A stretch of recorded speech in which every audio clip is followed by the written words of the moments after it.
Bolian tonic water calms the nerves. Joseph Sisko chills some tube grubs for Nog, and Captain Sisko forgot all about Nephi Beaumont as soon as Zoe Phillips moved into the neighborhood.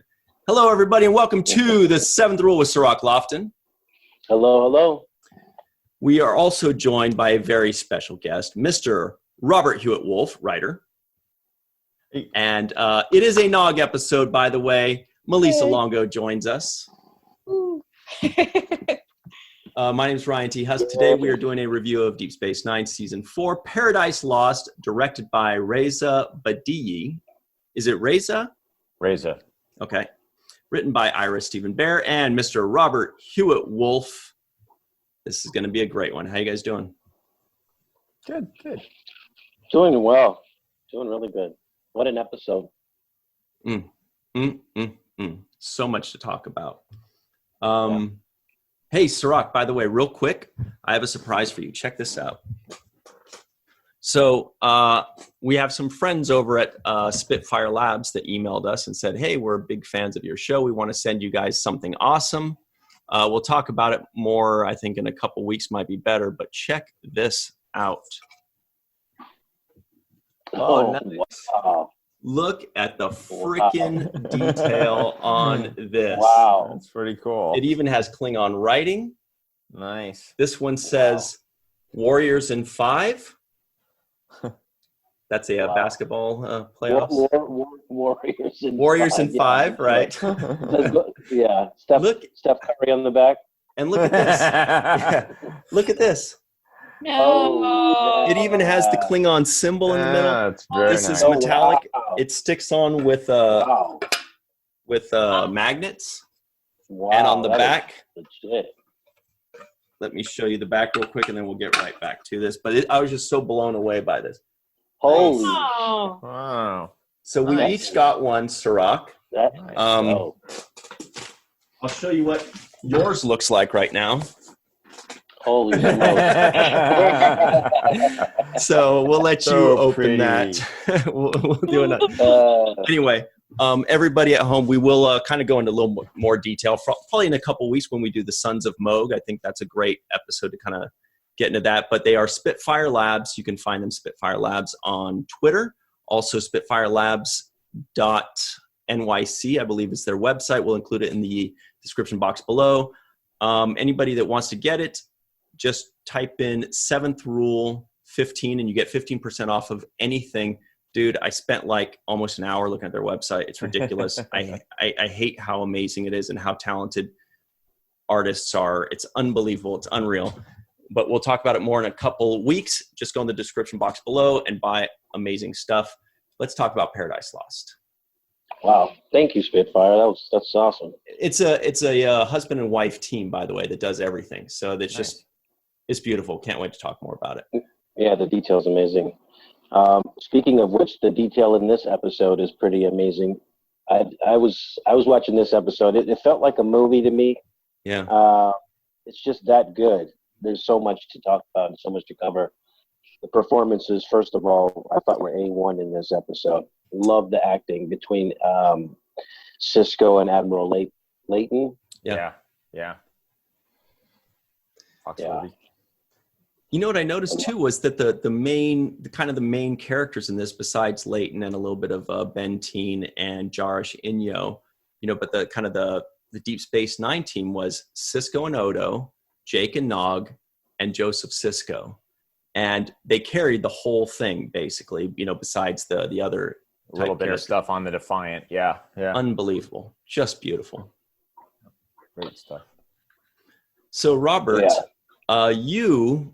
This is always really great to bring up because you are the son of a man who was in the military. So I always picture whenever there's kind of like these military things, I feel like a lot of this came from you throwing ideas out, or they're asking, they say, what do they do in the military? And there was basically what amounts to be a false flag situation where they created this false flag. And I wanted to know if that was something where that came from, if that came from a historical event or just it was a good plot device. I think a lot of that was actually from Ron. Credit where credit is due. He has the story credit on it. and I think he might have thought of some of the mechanism for the false flag and how that was all going to work. And I think that's where it all came from. I mean, the stuff I would run by my dad was more like, just the sort of ceremony, like how people would address each other, all that kind of stuff. But Starfleet plays by its own rules too, so that wasn't strictly speaking like always in military traditions. But I feel like Ron came up with this story. I can't remember how it all came together, but I feel like Ron came up with the basic idea for the false flag and all that stuff.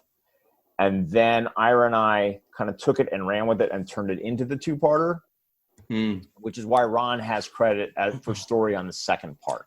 Correct. Yeah, I just checked. You're right. That's exactly it. So I think that stuff, the mechanism and Red Squad and all that stuff, I think came from Ron. But it's been a while.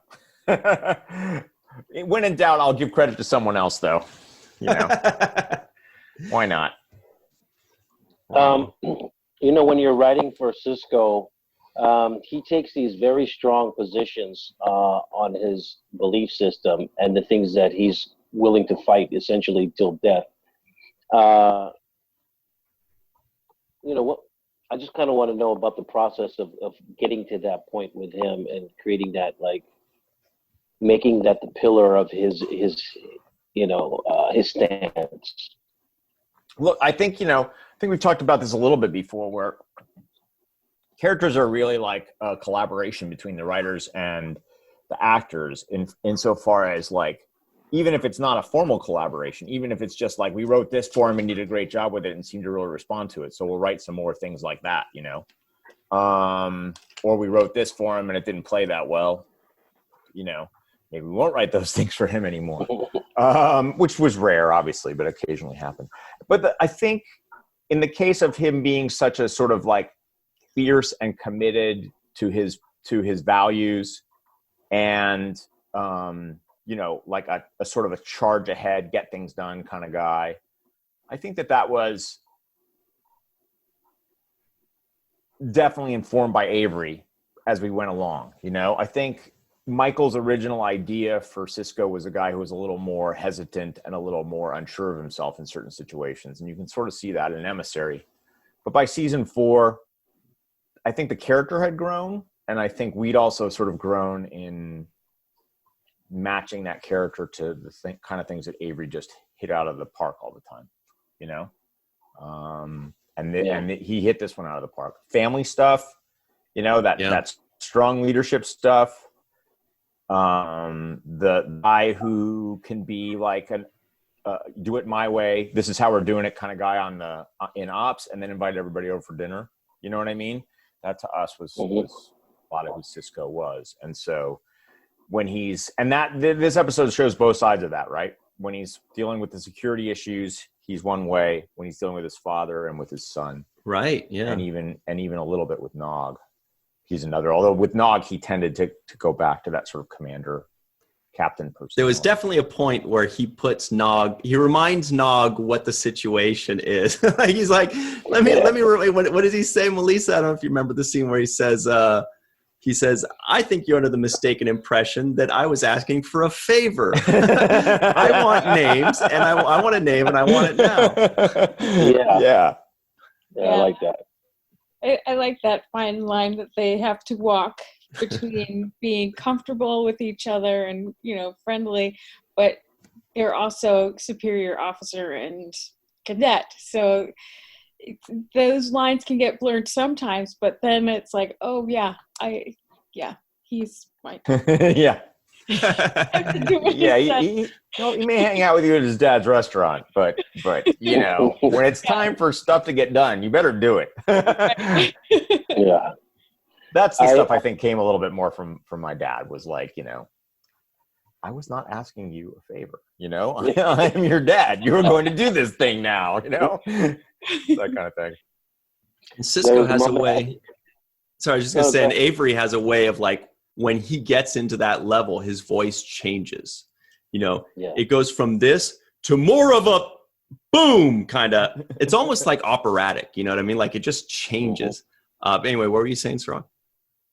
No, I'm agreeing with you. And he ended that statement that you made with "understood, Mr. Nog," and I like the idea of calling him Mr. Nog, which it's the way he said it. It just had so much texture in there. But the scenes between them are great. And the other thing that Avery did in this episode, I thought really well, was play the psychological game with the Red Squad interrogation. That was brilliant a great scene. That was so Star Trek right there. Right, where he basically walks him into revealing everything that he was saying. I love the way you guys wrote that. I just felt like it played so well, and it was believable because he seemed to have known more than what he did, right? And that's how they kind of use these interrogations when the police are interrogating a criminal. They let them know that they know something, right, but you got to tell me the rest, right? Yeah.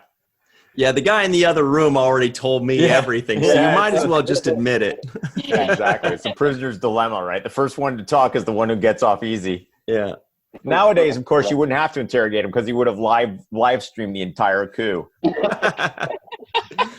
real time, right? In real time. He would have Snapchatted him sabotaging Snapchat and see him sabotaging the power grid.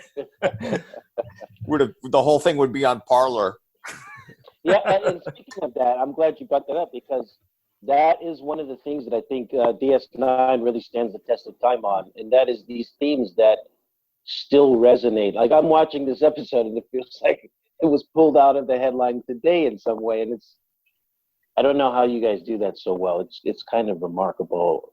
I know you say you don't have a magic ball and you don't have, you're not looking into the future, but it keeps happening. But it keeps freaking happening. Well, here's the trick. Like, we're not looking at the future. We're looking at the past. Exactly. And the sad thing is this crap just keeps coming back, Or we're looking at the present of the time. I mean, what was this, 25 years ago? So that was 96. 96. January 8th, 1996 was when this came out. So you guys wrote it, obviously, in 95. Yeah. We were in the middle of the Clinton administration, so things weren't too messy. We're not at that time of the administration, but I mean, there was plenty of we were looking more at the 50s. We were looking at the sort of the witch hunts, the McCarthyism, the premature anti-fascism, as they called the people who were against Hitler before World War II. That whole kind of fear of spies and fifth columnists and stuff like that. So we were looking at history, and as I think I said in the last podcast, I think it felt very scarily relevant in 2001, 2002, 2003, Oh yeah. And now it feels relevant again. And that's just, I think, the cyclical nature of history. Mm-hmm. Yeah. Was there a particular person that Admiral Layton was based off? Because I noticed that. Ooh, good question. That's juicy. It was. I don't think there really was anyone in particular. I think, I can't think of anyone in particular that we based him off of. I mean, I think it was just sort of this idea of we wanted to make Layton. Layton's the hero of his own story, right? Mm-hmm. Layton it believes he's doing the right thing. And that I feel like always makes for the scariest villains in some ways, because you could almost see his point, he kind of had a point of view. And that was really where we're coming from, was trying to create this guy who uncompromising, does what he thinks is best all the time. And there's a danger in that, right? There's a danger that you go off the deep end if you're like that. And that's part of what makes your writing so great in Star Trek as a whole, is we never see a villain that's just one-dimensional. We very rarely see a villain where you can't at least see where they're coming from, where you're like, okay, they're the bad guy, but at least I understand what their motivation is, That was really important to us, was, to try to make sure that we understood where all the characters were coming from all the time. I mean, I think there are definitely some characters who are one-offs in one episode who don't seem to be particularly deep, and maybe they have a scene or two, and maybe they're just the villain for an episode. But I think most of the time, especially when we were going to go for these bigger, juicier roles, like a two-parter or someone who might recur, we definitely try to dig into their psychology. And I know Malissa right now is thinking, what about Kai Wynn? She sucks all the way through. No, but you can see where she's coming from. Yeah, she's always self-serving, but she thinks that she too is the hero of her own story, and she wants to be the hero of everyone's story. So whether you like it or not. Exactly. Right. I think there was a line where Sisko said, "Oh yeah, and the answer is you." And I think it always comes down to, with these kinds of people, where they are the only answer to the problem, right? You need me. It's my ideas. I'm the solution. Whether it's Kai Wynn or this Admiral Layton. Yeah. Look, Right. there's an instinct in human nature, the sort of the strongman instinct, or the white knight, often a white dude in our culture, but a guy who comes in and has all the answers and sort of like is going to fix things and, drive things through and make everyone safe and make America great again, or whatever the fucking line is, and we have I think a predisposition to respond well to that. And that's a danger. We want daddy to come and make everything okay. I think there's a very primal instinct to that. And that can be really, really dangerous when it comes to leadership. And I think that's kind of what Layton embodies, is that kind of, big man savior in his own mind, but also look in the minds of all the people who are following him. He wasn't doing this by himself. That he had co-conspirators, people who thought, he had the answers, and damn the torpedoes in full speed ahead. And Right. And that's why it was so important when they realize, hey, everybody that's a part of this has served with him before. So they were loyal to him. He knew he could trust them. He could say, hey, remember how I got you through that nebula situation back in the day? And you trusted me. And now you have to trust me again. And they're like, you're right. Julius Caesar, right? I mean, that's who he thinks he is, right? In a way, like the guy who's going to save Rome from itself and from its enemies. But in doing so, destroys everything that, matters about Rome, destroys the Republic to save it. And that's kind of where he's coming from. Look, that's why he brings in Sisko, right? He thinks he's going to win Sisko over too, same as he won over Bettine and all the other people. Yeah. And all the other people. And it totally reminds me of another Star Trek episode in Next Generation. It has a similar dilemma. And everybody that's watching right now in the chat, in the live chat, what does that dilemma remind you of from the Next Generation? There's an episode where an officer has to choose between his or her loyalty to a superior or to a greater cause. That episode, to me, that it reminded me of, I believe, was called Pegasus. And it was Riker, an admiral comes along that was Riker's captain back in the day, and Riker remains loyal to him anyway. And Picard is kind of stuck in the middle, to where Riker and the admiral aren't telling Picard what's going on. And Riker has to choose, are you loyal to this previous admiral and the chain of command, or are you going to stick with your gut or something like that? And I was kind of wondering, and it's a great episode. Robert, did you have much knowledge of the Next Generation or of original series when you got brought on to write Deep Space Nine? Was there kind of like a blueprint that you guys kind of followed, or? I mean, certainly, every one of us had seen every episode of the original series many times. I was raised on it pretty much. And then Next Generation, because I wrote that one episode for Next Generation, I watched it eagerly when it first came on, and then I sort of fell off. Which episode was it? I wrote Fistful of Datas, which was season 5. Wow. I think so. It was my first job. So when I got invited to pitch, I got back on the horse, and they were rerunning Next Generation episodes at midnight on the local syndication. So I would stay up till midnight every night. And luckily, between when I got invited to pitch and when I went into pitch, I had like a month and a half. And then between the time when I sold the story and when I had to actually start working on it, I had a few more months because of the way things fell out. So for like 5-6 months, I just watched Next Generation every night before bed. And, you know, it gotten way better than when I'd stopped. I'd stopped watching because I was in grad school and I didn't have time, you know, and I was like, you know, doing my projects and my own scripts, and I just had no time. And so when I went back to it, I was like, oh, wow, this has gotten so much better, you know? And I think I remember Pegasus being a good one. There were just a bunch of them, like season 3, even season 2, Drumhead, I think was maybe even, that might have been season 1. But like once I started watching again, I was like, oh yeah, there's a lot of good stuff. And then obviously, you know, Ron and Renee came over from Next Generation, and Ira did a year on Next Generation, and so did Pete. So we always had people who come off of Next Generation on the show. Michael, obviously. I don't know if it was a template, but it was certainly like standing on the shoulders of giants type thing. You know what I mean? Like we knew what had come before, and it was a strong foundation to sort of do our own thing on top of. Right. It's just really amazing how you guys were able to have part of it was previous Star Trek voice that we recognize and we know and love, but also go in a completely different direction in tonality and theme. That's why to this day I still think Deep Space Nine is the best written series.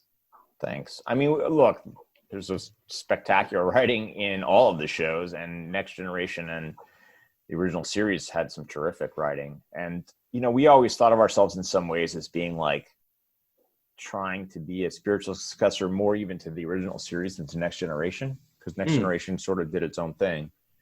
And we sort of tried to lean into some of the more sort of character struggling through real dilemma type stuff that was always part of original series, and to the Next Generation too, but there was a little more conflict in the original series, I think might be fair to say, between the various people in the show.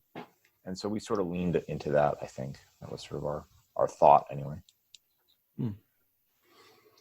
Well, we're going to take a super quick break here, and then we're going to get way more into this episode. Really, really a good, great, fun, amazing episode.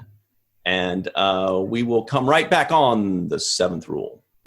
Hey everybody, welcome back to the Seventh Rule with Cirroc, Lofton, Malissa, Longo, and Mr. Robert Hewitt Wolfe. Very quickly, here are the trivioids that may or may not have made it. We've got Red Squad is doing some sketchy stuff. Joseph Sisko chills some 2 grubs for Nog. We get a Bolian Admiral, because Bolians are one of my favorite aliens, so I get excited when I see them. Sisko reminds Nog who he is. Admiral Layton loves real coffee, not that fake replicated stuff. O'Brien wants to sit here for a while and maybe go to a bar with Sisko, have a pint, throw some darts. Joseph Sisko reminds Captain Sisko about nephew Beaumont. Now I forgot all about her as soon as Zoni Phillips moved into the neighborhood, and Bolian tonic water calms the nerves. Anyway, great stuff. Lots of fun stuff there. Yeah, you mentioned O'Brien's performance. I thought he was really good in this as the different version of himself. He seemed more relaxed. He was, I don't know, he played it really well. I enjoyed the shape-shifting O'Brien. Yeah, it was a fun turn. I remember like us trying to decide who was going to do that part. Right. You know, who would we have there doing Right. it? And we went around a couple of times, but we finally just thought that Colm was sort of the most salt of the earth. He would be the least, it would be the biggest departure for him in some ways to have him play a shapeshifter. And that's why we went with him. Yeah, he played that really well. I also like the line where he mentioned there's only 4 of us. Yeah. Right. That's one of those lines that you remember. Like, I remember that 25 years later. That's, you know, every once in a while there's like a scene or an image or a line. That's one of them. That was really a good line, really poignant. It's a great moment. And like, he just delivers it so offhand. And also like, I felt like he was a departure from the other shapeshifters we'd seen too, you know, in that he was just sort of, this particular shapeshifter was a little more gleeful and a little more kind of like enjoying his work, so some pride of craftsmanship in the chaos he was sowing. Yeah, I noticed that. The other thing that I thought was really great, Odo and Sisko got a lot of time together on screen, and we got to really see them working together as a team more so than I think we have up until this point. Seeing those two on screen together and delivering their performances, I thought was another win for you guys. I mean, they're terrific actors, and their scenes together are always great. I mean, again, I think I say this every time, but like the biggest blessing a writer can have is knowing that when they write something that the actor's going to deliver. And that was something that was true for the entire cast. And so it was fun always to put together any two characters that you could think of from the show and put them together into a scene together was always fun. And a lot of times it was really fun to put together people who didn't have scenes together as often as they might. You know what I mean? Like Worf and Garrick, they don't have scenes together very often, but when they do, good stuff, or Mirror Universe. Yeah. Oh, look, I mean, again, like you're right. Sisko and Odo didn't interact a ton. I mean, I think he interacts the most with Jake, probably the second most with Kira, and I bet the third most is probably Dax. And then probably Bashir, and maybe then and then when you add Worf, so he probably interacts with Odo almost the least of anybody. And so it's great when you get them in scenes together because they're just like two, it's like two heavyweights. Going at each other a little bit, It's great. Yeah. So that my was favorite line. Odo saying, "Everything I know, I learned from Quark." I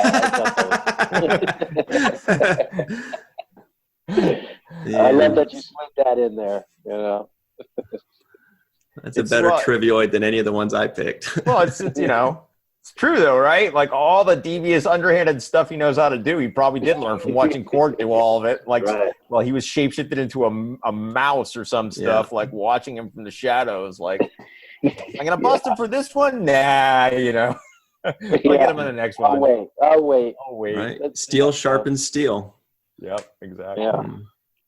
So, speaking of good duos, we also had, of course, Jake and Nog together. A little less than in the first episode of the two, but it's just so great seeing them featured prominently in an episode that only features 4 or 5 of the characters. Usually there's the whole cast or the whole ensemble, but this really was, Jake, Nog, Sisko, Odo, and Joseph.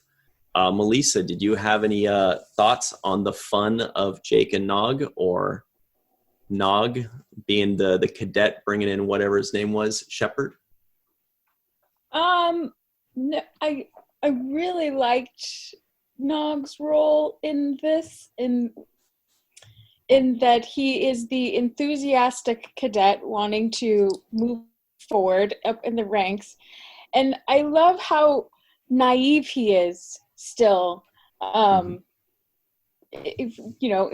picking up on the fact that Sisko is looking for a name for a reason, and not picking up on the fact that Admiral Layton coming into Sisko's cafe is not necessarily a good thing. He's still thinking, oh, this is my way into Red Squad. This is my way into Red Squad.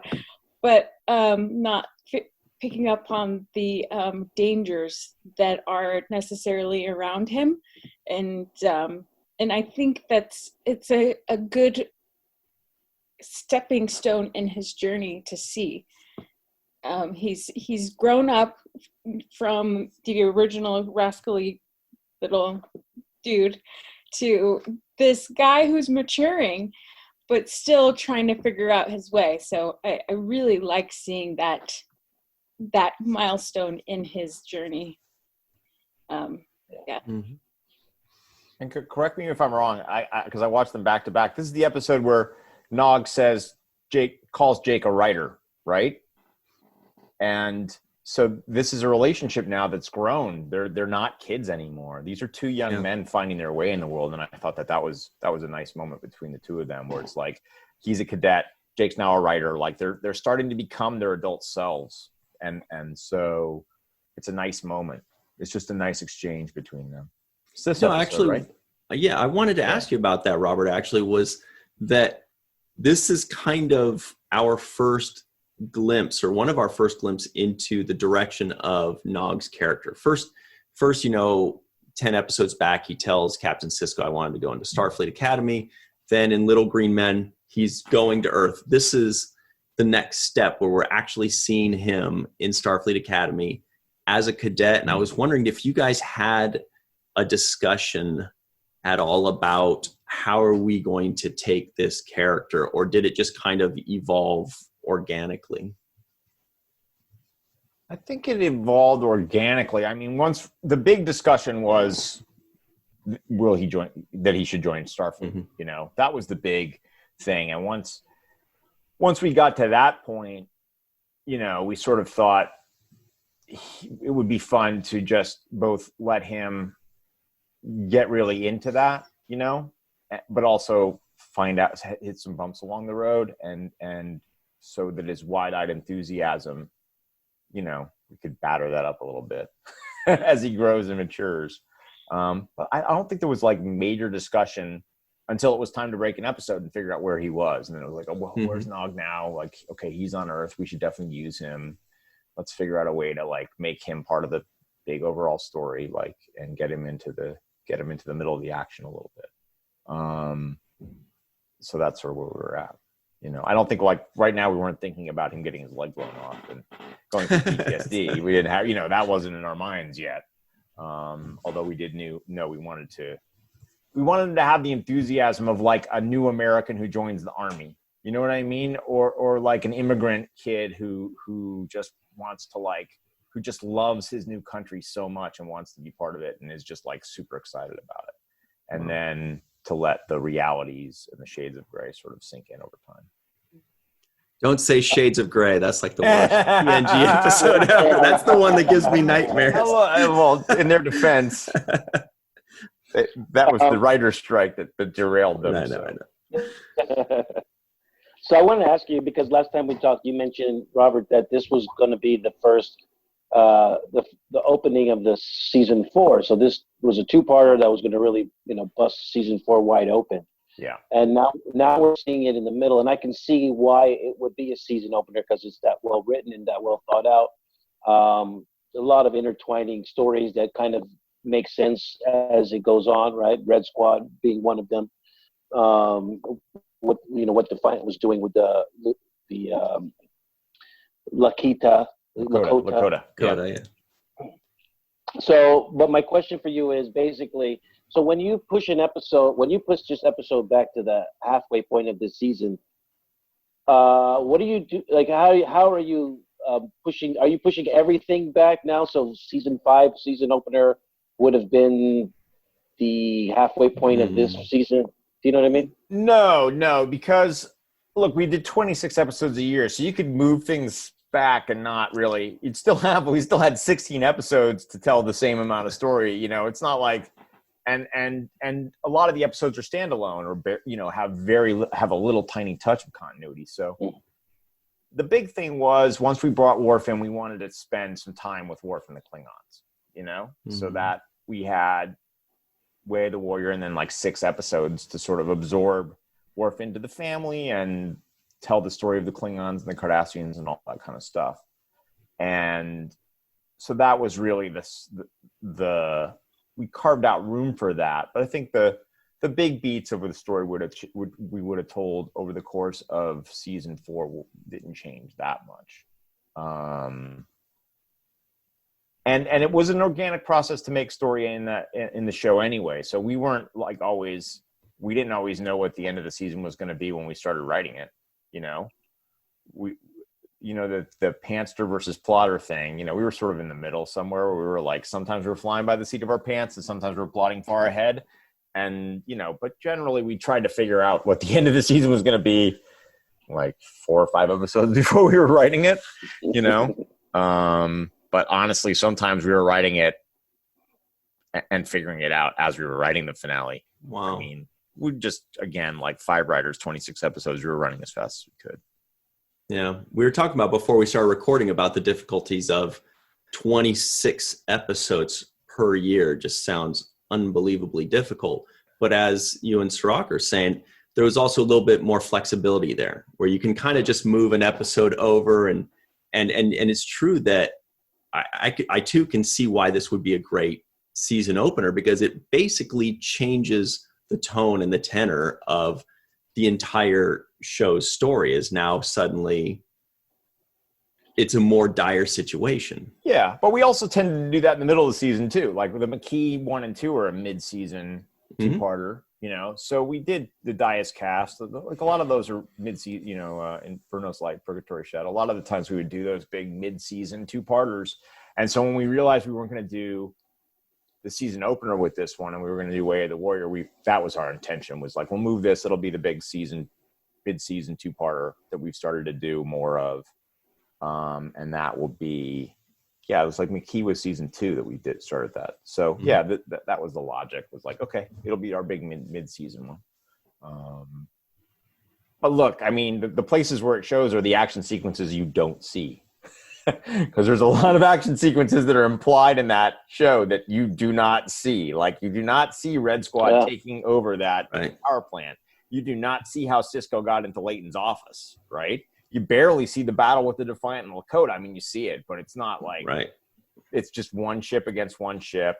When there are people in the streets, you see a dozen Starfleet officers. There's no big, like, set action piece for Avery, you know?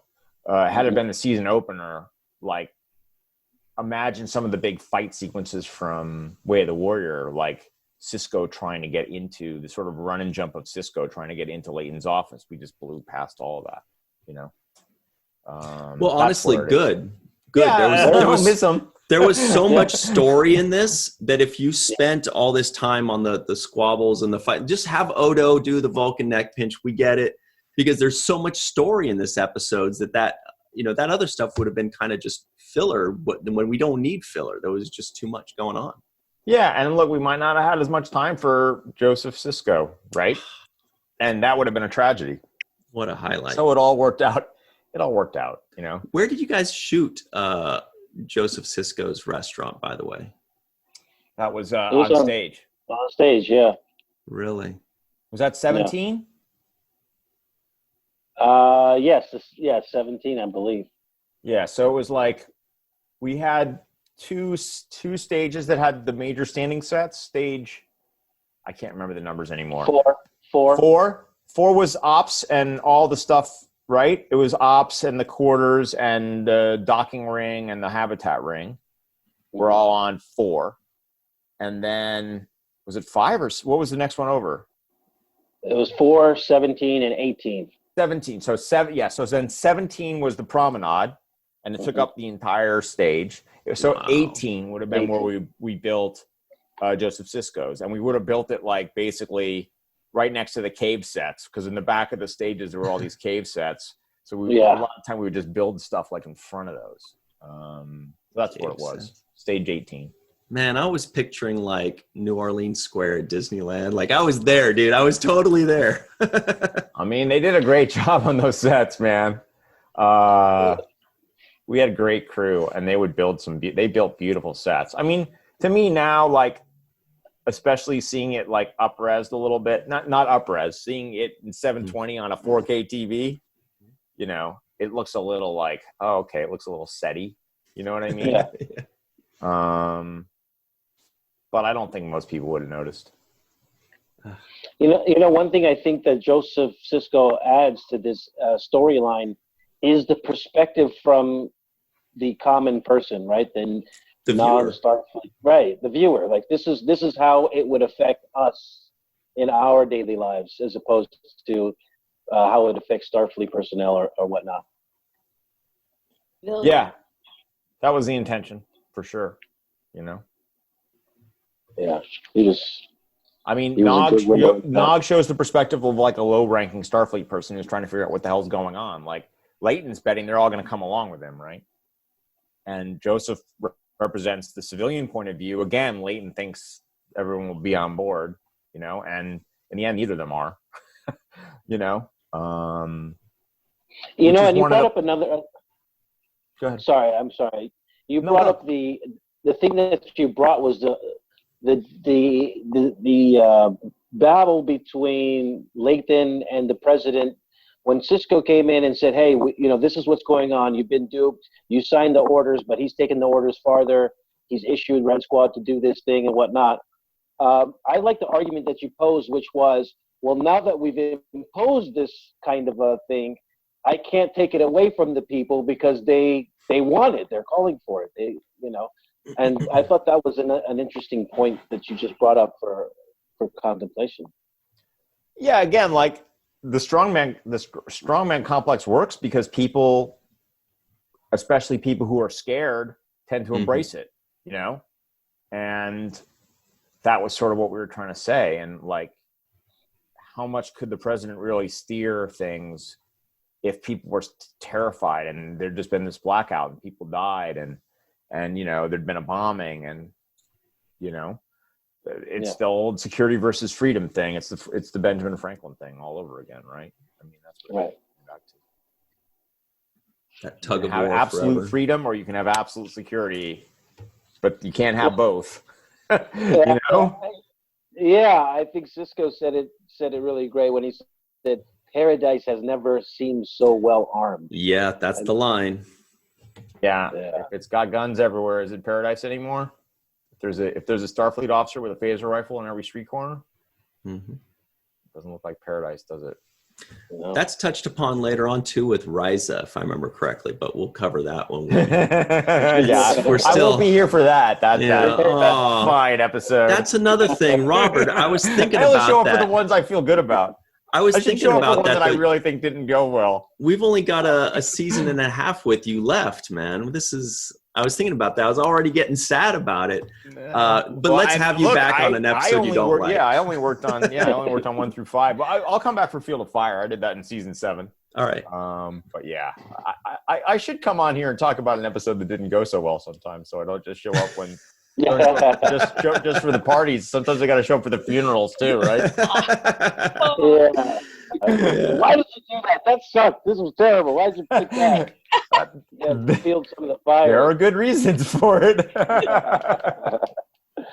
No, I really like this. It's funny too. Another just random coincidence is that I believe that they were talking about the president's speech on January 14th, which today is January 14th. So I just, like, you literally predicted it to the day. I know these guys and their crystal balls, man.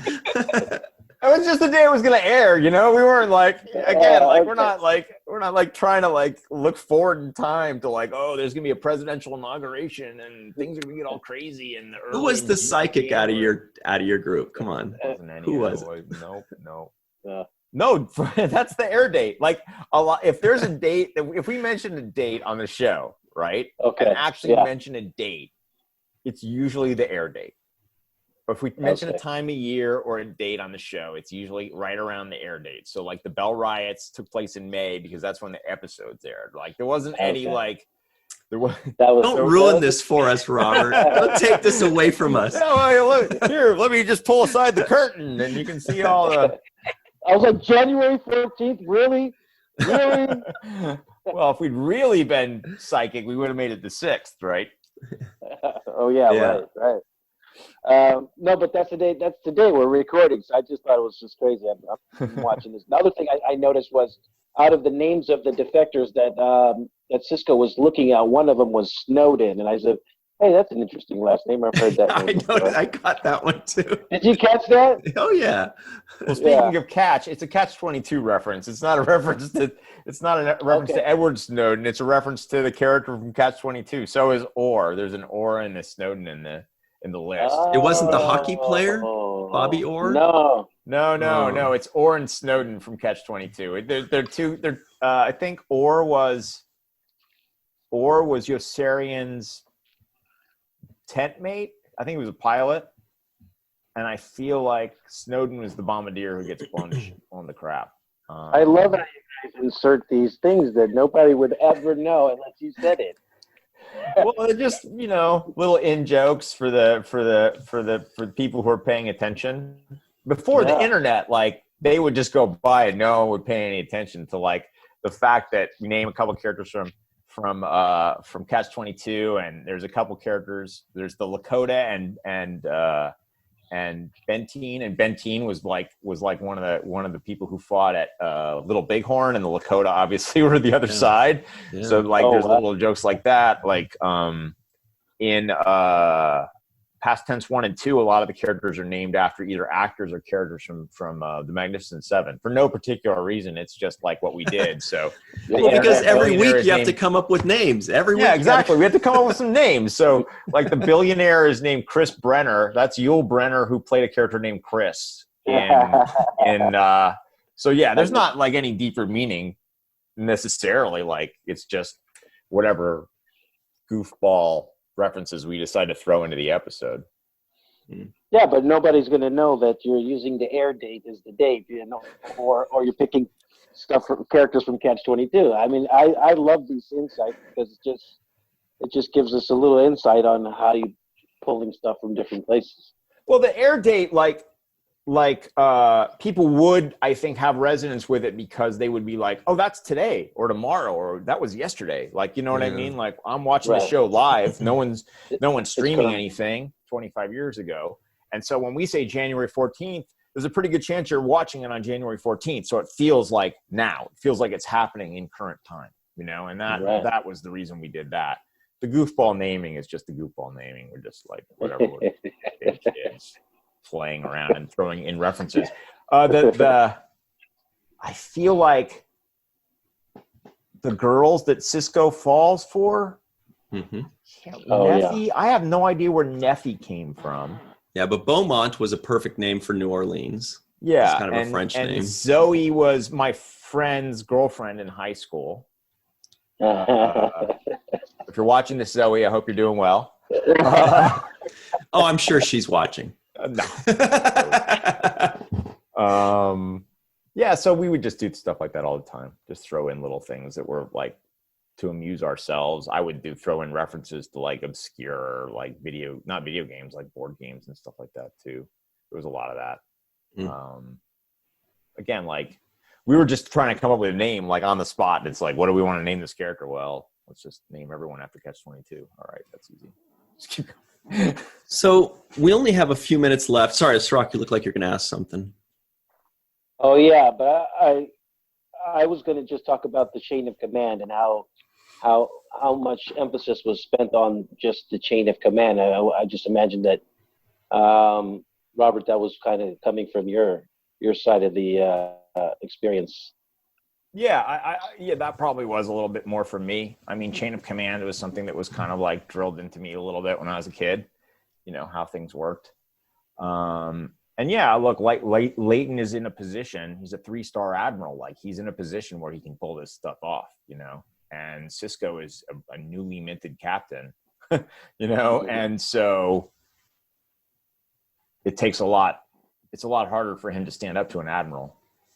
Especially one that used to be his mentor. That's what we were trying to create, was a power dynamic between them. And then you see it between Sisko and Nog, who is a cadet. So he's like, I want to say that he's as far below Sisko as Sisko is below Leighton, but that's not true. Like Sisko's a little closer to Leighton in the ladder. Leighton had 6 pips. No, he had 3 pips. 3 on each side. Yeah, but that's the same. He's 3 pips. Well, Sisko's got 4, so I thought it was 6 altogether. No, so Sisko's got 4. They're all filled in, right? So he's a full captain. And then when you become an admiral, there's the bar looks a little different, and the pips look a little different, and those are admiral's pips, and they're like the next. Like then there's like theoretically 5 up to 5 pips of those. So it's just like the stars, Got it. On a general's uniform. Makes sense. Yeah, Pippin ain't easy. All right, here we go. Here we go. Oh, well. There it is. That's all I got. Well played. No, that's not all you got. I remember you made another one about pips a while back. Yeah, I can't recall it. Yeah. So we do have 1 minute left. There was the ending, I did want to bring that up really quickly because these are the kind of things that I notice now. When I was watching as a kid, I would notice like the aliens and the overall themes and the spaceship battles. But now I notice this, and it was just nice to see Joseph Sisko just welcoming everybody back in. And Robert, you talked about last week how you wanted that.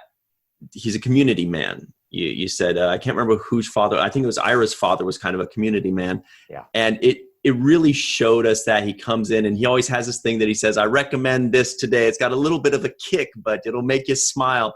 And that kind of stuff, like that's a highlight for me nowadays. We wanted to show, it was a way to show the win too, right? Mm-hmm.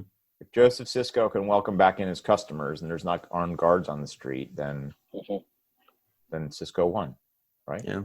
I mean, if we can have an inauguration, of some form, then the democracy keeps going, right? And hopefully, DC will eventually be devoid of troops. Having 20,000 soldiers in the Capitol it's not a good thing, man. It's just not good. I mean, it may be necessary, but it's not good. And you want that to go away. Look, like when the protests, some looting, some rioting, when that stopped in LA and businesses opened up again, it felt like very hopeful. Yeah. And then they closed again. Then they closed again. But to add, just to show how real what you guys wrote is, restaurants are a barometer for how society is functioning, right? Because we are experiencing them now with restaurants having limitations or being closed altogether. But they definitely give you a sense of how the community is getting together, how people feel. I thought spoken like a true restaurateur and a community man. Yeah, something that I've experienced. But Ryan, I thought you were going to say about the ending. The thing that was left as a question to me was when Admiral Layton was walking away and finally had been defeated. Sisko, he says to Sisko, like, I hope you made the right choice.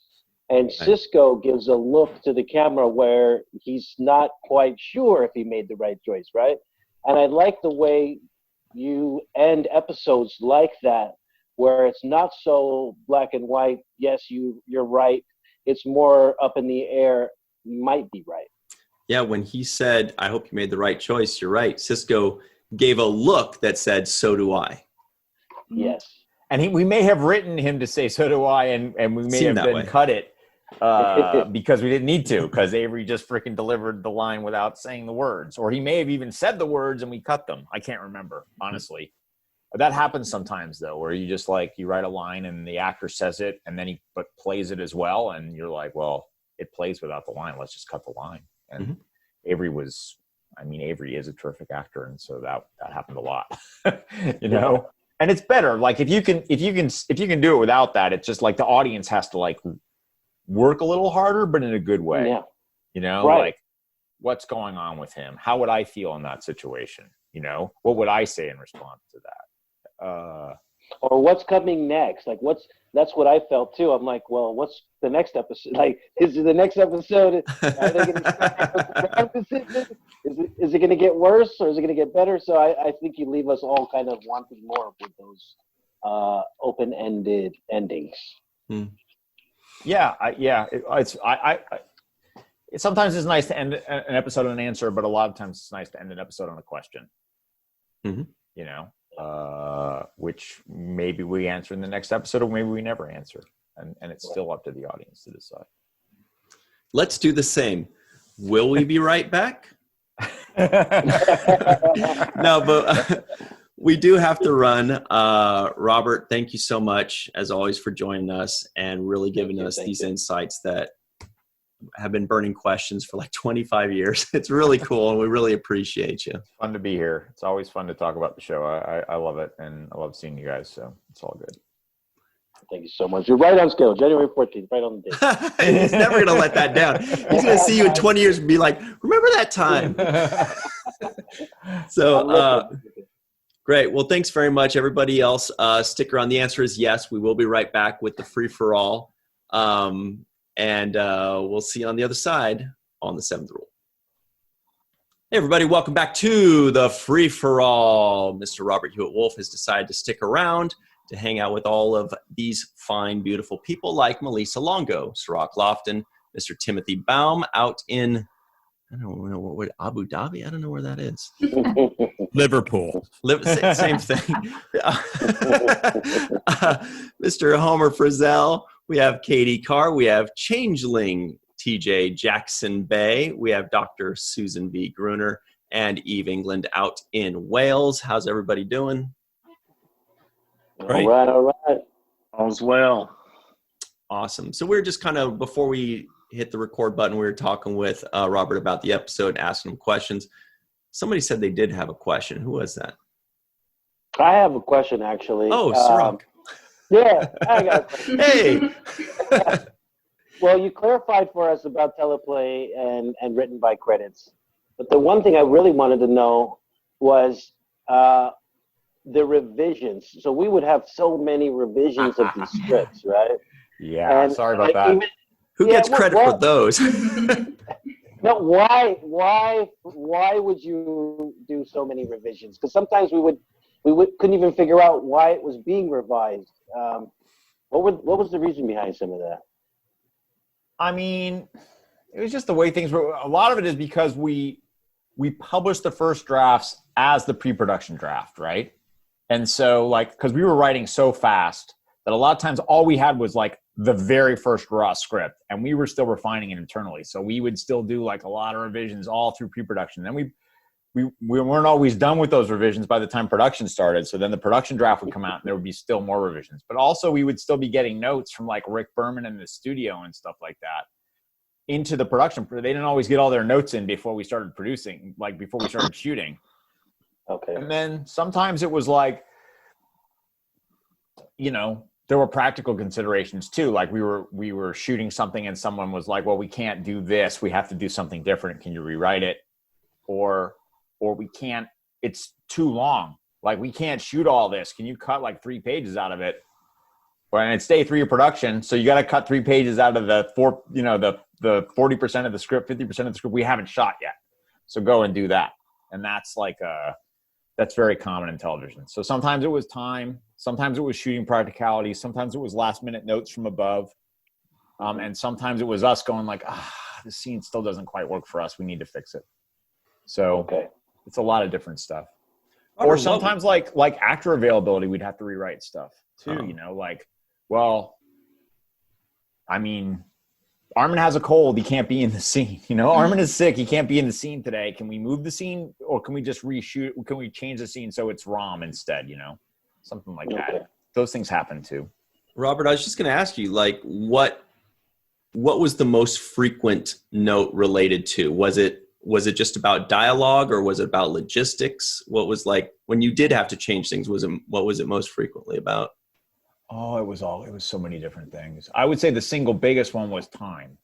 Script's too long, cut, you know, got to cut. Like that happens all the time. That's just part of television. Like the first draft could be like 60 pages long, but really the shooting script needed to be like 50. On Deep Space Nine, they had to be like 55 pages. And even that was too much to shoot sometimes, and we'd cut it some more. So that was number one. Number 2 was budget. So there was a lot of changes to cut budget, you know. So like in this 2-parter, as we were discussing, this was really supposed to be the season premiere. It became a mid-season show. That means we didn't have a bunch of extra money to spend because we'd already spent it on Way of the Warrior. So we had to cut a lot of action and we had to cut a lot of like extras and speaking roles and stuff like that. And just like, so we could produce it. So those are the two biggest. The 2 biggest things are time and money. But then I'd say number 3 was clarity. You know, a lot of the times Rick's notes and the notes from the studio are like, make this clearer. We don't understand what they're saying here. Like can you make this clearer, simpler? Can you say what the hell's going on here a little cleaner? That happens a lot too. Yeah. And you guys would always like, you'd be able to keep up with it. Cause I mean, sometimes we couldn't. It's like if you had an updated script, it was like a rainbow of colors all in the script. Well, we had assistants who would come in like with the pages and like file them all together. So the script was always current. that we were working from. And then obviously the document would change. I think we used Word back in the day, but we had a template. And so, but a lot of times we would just write the changes on a piece of paper. Like we would take the physical script, write the changes down, cross things out, move things around, and then just hand them to, we used to have script typists, and then they would type. I would never type. And so the script typist would fix all the notes, they hand us back to us. It was a scramble, to be honest. And I felt bad it feels bad, especially now knowing what I know about how actors work. It sucked that you guys were always getting changes last minute. I think if we'd done less episodes, we would have done less of that to you. Yeah, I remember many of those changes where you'd be filming, you go back to your trailer, and right on your trailer door, like on the step of the door, is the new scene that you're about to film, and it's completely changed. Like, yeah. I have I've been doing this for a long time, and my joke is I want once in my career to get all the way through a script and shoot what they call first whites, right? Which are the very first script that you put into production. Like the first production draft is all white pages. It's just I've never managed it. I've gotten first blues, that's as close as you can get, because blues is the next color. It's like, if you do it, will you be like, oh, white, man? Yeah, no. I mean, let's not get carried away with some of that. Don't want to go. Some things they don't want to say, man. You're right. That joke wasn't great, but it was all white. Yeah, it was fine. It was fine. Ryan, you're agonizing. Right? Please. I may never accomplish that one. That one may never happen. But you were about to explain the color coordination, because is there a real scale to this? Yes. Like blue, there's a standard. pink? Yeah, there's a standard. When you make changes in a script in television and film, each new change is a different color, so you can help keep track. And there's a standard order of those colors. And I believe it is, blue, pink, yellow, green. And then it gets like crazy after that. And some shows only use like 4 or 5 colors, and they recycle those 4 or 5 colors. On Deep Space Nine, we used all the colors. We used like salmon and tan and cyan. We used them all. We went through them like once or twice a script. It was brutal. Tan is not a color. Cherry. Yeah, all these colors. I mean, I remember how many versions of yellows and hues of oranges. Goldenrod. Yeah. Yes. I'm looking it up, but there is a specific order that it's supposed to go in. It's pink, blue. It's white, blue, pink, yellow, green, goldenrod, buff, salmon, cherry, tan, ivory, and then double white, and back to double blue.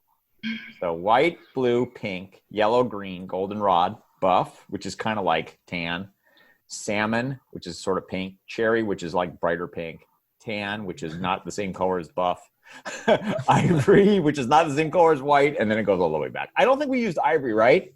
We used cherry. We used I saw gold. We had gold. Goldenrod. Yeah, we had goldenrod. Anyway, this is pretty deep in the weeds of the television business. Yeah, a lot of colors. Well, we all need to know. We've all been wondering. I wish I had a script handy. I would run, but I think I have some Deep Space Nine scripts original with all the colors in the garage, but I didn't pull it out for show and tell. I didn't know we were going to talk about the colors of scripts. I'd like to see that one. That'd be wonderful. Go get them. Go get them. All right, I'll be back. You talk among yourselves. All right. So how about this? While Robert's gone getting the show and tell, there was something that popped up in this episode, and it was Joseph Sisko. I keep bringing him up, but I'm like upset. It's just one of these things where like when you first watch an episode, you notice certain things, and then when you watch it again later, something really sticks out. And Joseph Sisko really stuck out to me in these last 2 episodes. He mentions chopping up the okra to Jake Sisko, and that okra makes me I'm sorry, chopping up the okra. Where we do it again? Dude, the look. Okra. Yeah, that was the look. No, so okra makes me think of my grandmother who immigrated from Spain, and she loved okra. But that's all I really ever knew about okra, and I kind of want to know, what do you guys think? Okra, yay or nay? I mean, is it? What do you? I've never I think even it's heard slimy. It is slimy. I tried it recently. It's slimy. Yeah. It's a It's great good. Scrabble word. So is turn. ERN. It's good fried. Yeah, I was gonna say fried okra is the only okra I've had. And Southern thing, that's for sure. no, it's I've used a lot in Cajun food. Creole too, I would bet. Yeah. I just know Okra Winfrey. That's thank you. Thank you. Appreciate it. Malissa, thank you. Appreciate that. Oh my god. Yeah, Ryan's it's too much, Ryan. Sorry. Don't. No, encourage him. this was. I'm like a proud papa. I'm like my eyes are tearing up. Homer is not impressed. He's not. Yeah. No. But keep trying. No, don't. But don't. You see, Homer, why the Eve. blazer? I just thought I'd throw it on. Thought there might be a guest, so I wanted to be presentable. But look at the shirt He under wanted the vest. Outclass us all. That's all. Yeah, very nice. Thank you guys, all Nice. of you, for for everything. I mean, we are the reason we're here, and all of you have been just so supportive. So happy anniversary, man! Love all of you, and couldn't do it without you. Melissa, thank you for everything. So my earliest recollection of okra is the Campbell's chicken gumbo soup. Pretty sure it's in there. I had no idea what it was. I bet it is. Isn't the person that monster from Dark Crystal called Okra or something? Yeah. Olgra. Mother Okra. Olgra. Mother Okra. Good knowledge, Eve. Also, Free Willy was an okra too, right? Orca. It's orca. It's a killer whales and orca. It's like, I didn't think I was going to be 0 for 10 on this one. Jesus. Aren't they the black and white ones? Yeah, killer whales. Yeah. Everybody stopped. They're like, you get it? Do you? I don't. That was. I got it. It got just but I wasn't really. refuse to acknowledge it. Yeah. No. Well, I Thank wore you, a guys. special dress for today. Let's see it. I like. It's cats, but they're Star Trek cats. Nice. Oh my God! You see? Oh. Right there. Yeah. Oh, look at the Picard. Don't you mean the Picat? Oh, very good. Very good. Oh, nice. Oh, Oregon. That is beautiful. That looks like. Nice dress, too. Yeah. Yeah. I need a Hawaiian shirt out of that. Yes. So, Robert, all you missed was us talking about okra, and then Cirroc started talking about important and poignant things to Melissa, and then Homer brought it back to okra. So, I did. anyway, so you got something to show us? I do. I have my copy Wow. of the original shooting script for Homefront. Oh, wow. There it is. Nice. And so, we did good on this one. This is only we only went to green on this one. So, Oh wow. see, I think you can see the revisions, right? Yeah. Oh, beautiful. Yeah. Blue, pink, Wow. yellow, green, and then Yep. this is this is the shooting script. Final draft was October, so that tells you how far ahead we shot. And then you can see as I flip through it, like the different colors of pages representing the different revisions, right? Okay. And then see these folded back pages? So the folded back pages would be the original page that we replaced. And sometimes it would even say why, although this one doesn't. Let me see if I can find a page with some notes on it. Not always, we wouldn't always have the folded back pages, but sometimes we would. No. And would everyone have the folded back pages, or No, just if you're doing the teleplay? Just I would only keep them if I were writing the script myself, and only if I felt like I needed them for reference for some reason. Mm-hmm. Okay. So here's some stuff that I don't know why it's like this. All right. So I don't know if you can see this or not, but this is kind of changes that would come through sometimes. Like you'd think that at you'd think that Admiral could spare you for a few hours a day, and someone, I think this might be Rick Berman's handwriting, you'd think that Admiral Layton could spare you for a few days. So he wanted the clarity of like, we're specifically referring to Admiral Layton. Oh, wait, hold that for a second. There we go. Got it? Yeah. So you can All right. see that. Gallivanting may be misspelled. I have no idea. That might be It why that is, number's yeah. there. It's an A. Yeah. So production change. Can you see this? Yeah. See how it says Odo morphs? The gull morphs into Odo? Yeah. Yeah. And how it says that Bentine is off camera? Mm-hmm. And then we change it to the seagull begins morphing into Odo, and then Bentine is on camera. So why? Because a partial morph is less expensive than a full morph. So if you just see the seagull start to turn to goo, and then That's you cut good to enough. Bentine, good enough. Then you cut back, and maybe you see Odo finishing his morph. We've just saved $5,000. So that's the kind of thing. That's awesome. And Wow. time. And you said that that's the shooting script was that you're shooting in October, Mhm. and this thing premiered January 8th. So what you're talking about is 2 months or less of post. We have about a month to post. Wow. Yeah, about a month to post. Well, there was more That's because tight. of effects and stuff like that, but the actual cutting to get to the final cut was maybe at a month at the most. And then if you look at the spine, you can kind of see all the different colors, right? Yeah. There it is. Yeah.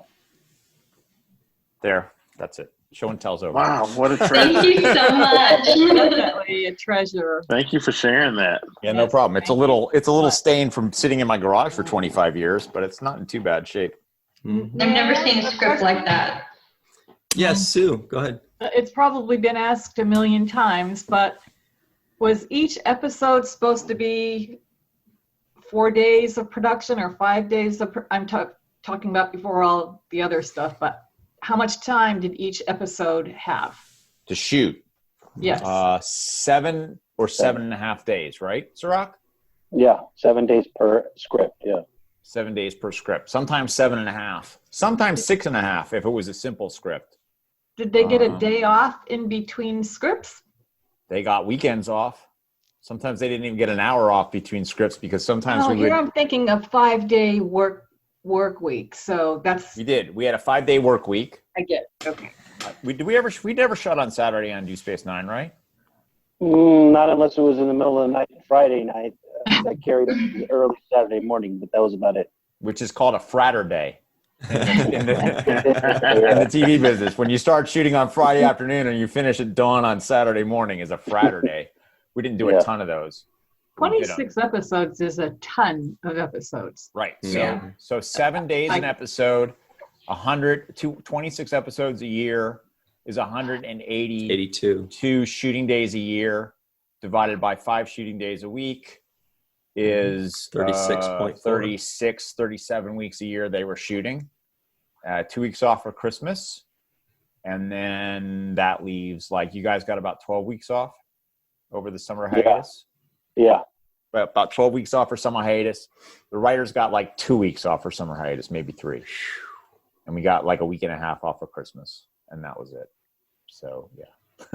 And sometimes they would, like, when we did a half day, if we shot a 7.5 day episode and a 6.5 day episode, they'd have to change episodes in the middle of the day.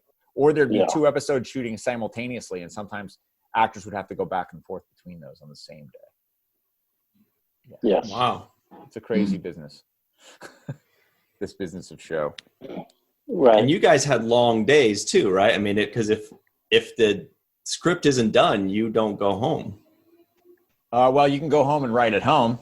Yeah. Okay. The actors and cruise days were longer than ours at work. Like you guys would have 14, 15-hour days sometimes, right, Cirroc? Mm-hmm. Well, I mean, longer than that. Yeah. Longer than that. 16 to 18-hour days sometimes. Yeah. That's huge. Yeah. That's a long time to be at work. 20. Like think about like Aaron or Armin. Take that Makeup. 18-hour day and then put a half an hour to take your makeup off and 2 hours to put your makeup on. Ugh. It's like, and then 8 hours later, what's the legal turnaround? Was 8 or was it 12? 8 hours, yeah. 8 Well, no, hours no. later. It was a 10-hour turnaround, but they could force you up till 8. Right. If they pay you. So that'd pay you a little extra. But if they didn't pay you extra, 10 hours after the minute you walk off the set, you had to be back on the set if you were an actor. And if they paid you extra, it had to be 8 hours. So you still had to drive home, try to like throw some food into your belly, take a shower, go to bed, wake up, get back there, right? And so that was crazy. And this is all in LA, right? Yeah, all in LA. And So now you the have writers, that- we didn't have to work those crazy hours at work. We would go home and keep working. So have it'd be to like, drive in oh, that it's 7 traffic? o'clock. You can go home now. You still have to write 10 pages before you go to sleep. So, see you tomorrow at 9. And we'd go home and we'd write our pages sometimes. So you would have to leave at like 5 o'clock in the morning to be at work at 9. Because when I think of LA, I think of traffic. It's not that No, not at It's pretty bad, but it's not 4 hours. 4 hours. No, it takes me about a half an hour to get from my house to Paramount. What about you, Cirroc? That's not too bad.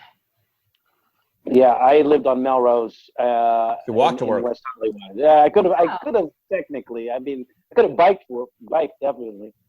You guys are pretty close. Sue, the basic rule of thumb in LA, generally, unless you happen to be pretty close to the thing, is it's going to be an hour or hour and a half. If you're anywhere under an hour, you use the word only before. Yeah. It's only 50 minutes. It's only 45. Yeah. You went to Fairfax High? I did. Yeah, I went to Fairfax. So school was right there too. School was right there for me. But, people always ask about watching the episodes, and that was part of the reason we didn't have the time to watch the episodes because of the work schedule. And when you finally do have a break, you're like trying to catch up on life stuff, right? Like laundry and whatever else the hell you got to do. How did you, what year of high school did the show end for you? Or were you, was it all through high school? It was all through high school for me, yeah. I started in junior high school and went all the way through junior to high school and up until my first couple of years at UCLA. Right. So, yeah, I started UCLA in 97. Right. How did you were on the Fairfax High basketball team for a while? Yeah, I was. How did that work out? Like, how did you practice? Did you have time for practice and stuff like that? Yeah, I had my coach, Coach Katani, was a really good coach, and he made exceptions for me. He allowed me to miss certain practices. He allowed me to show up at the game and not be there with the team on the bus. So there were little things that he allowed me to do so that I was able to play basketball. So I'm really grateful for that.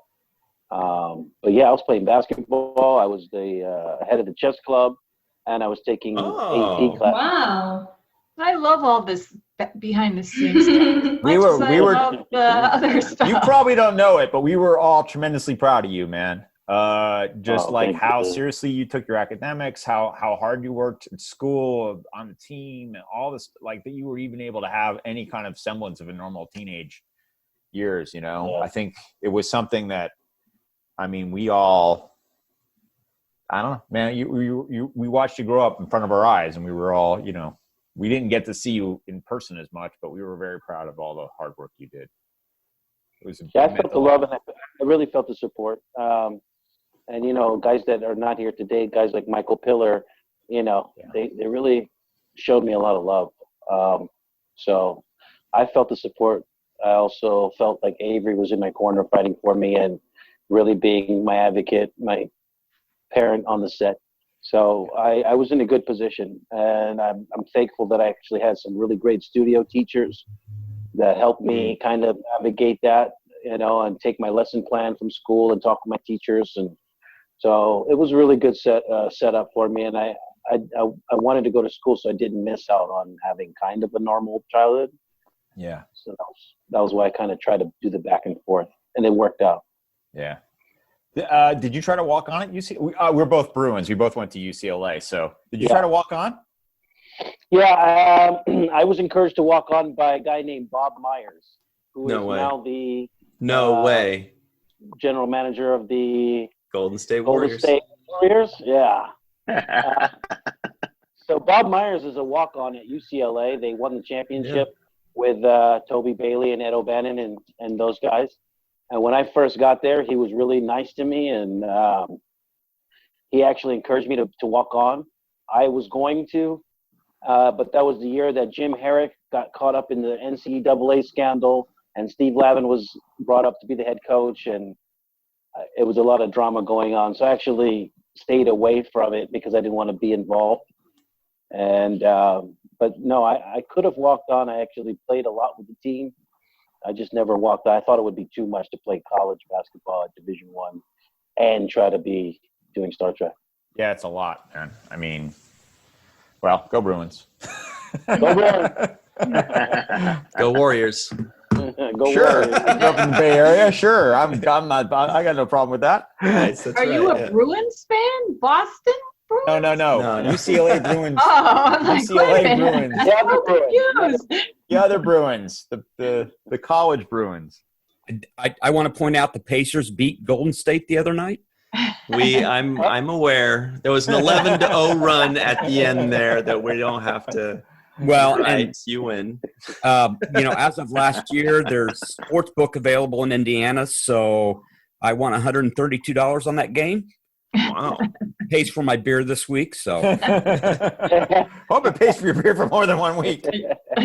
That's a lot of I beer. drink expensive German beer, so As long as Okay. it's expensive beer, as long as it's not a volume business. Yeah. Beers. well, okay. You got me. Well, guys, we do have to run. We have less than 1 minute left, but again, a very special thanks to Mr. Robert Hewitt Wolfe, who's always great to the show of Deep Space Nine and always great to our show as well. I do want to give also a very special thanks to Carmen Shamwell, PJ Tomas, Mr. TJ Jackson-Bey, Bill Victor Arucan. Arucan. Arucan. There it is. There you Yvette go. Blackmon, Homer Frizzell, Eve England, and Marie Segal, Titus Mohler, Tim Baum, Susan V. Gruner, Robert Weissburg, and Darlena Marie. Thanks, guys, very much. Any final goodbyes? Thank you for everybody. Thank you so much, Robert, for Yes, thank you, taking Robert. the time. Thank you very It's much. always- Thank you for always hanging fun. out with us. This was Yeah, it's great. fun, man. And thank you for As a showing treat. us the script. I was Yeah, glad I that's found it. I wasn't sure That's that they were wonderful. either. Thank Really you. Great. Robert said he will be sending it out to our number one fan. No, he didn't. I was just Send about you to say, some when you beer. get tired of having it, then I will give you my address and then I will have it. I should do something with these someday. All right, guys. Take care. I'm going to go. Thank you. Thanks very much, Thank guys. you. Thanks a lot. Always See remember ya. the seventh rule.